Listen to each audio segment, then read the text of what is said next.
আজি দিনটোৰ পৰা চন্দ্ৰগ্ৰহণ চাবৰ কাৰণে ৰখি আছিলোঁ আৰু তাৰে কিছু মই মোবাইল কেমেৰাৰ যোগেদি আজি তুলিবৰ কাৰণে চেষ্টা কৰিলোঁ।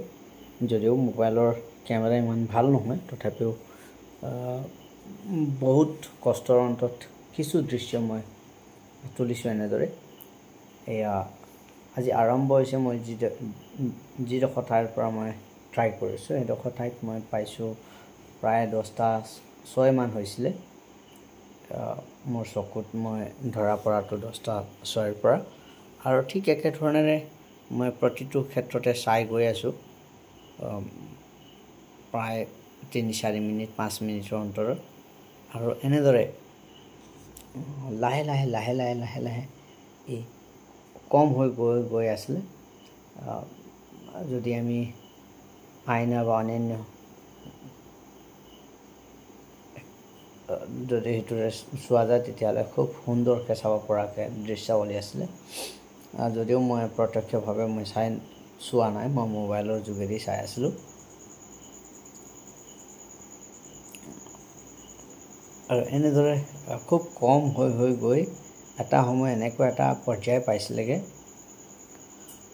যে একেবাৰে খুবেই মানে কি ক'ব আপোনাক, ইমানেই কম পোহৰ আছিলে যে তাক ধুনীয়াকৈ চাব পৰাকৈ হৈছিলে।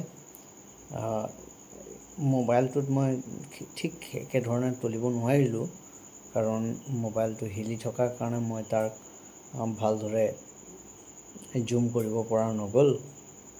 যদিও মই তাৰে কিছু দৃশ্য এনেদৰে মই কৰিলোঁ। ইয়াত জুম হোৱাৰ কাৰণে ফটোবোৰ অকণমান ব্লাৰ হৈ গৈ আছিলে।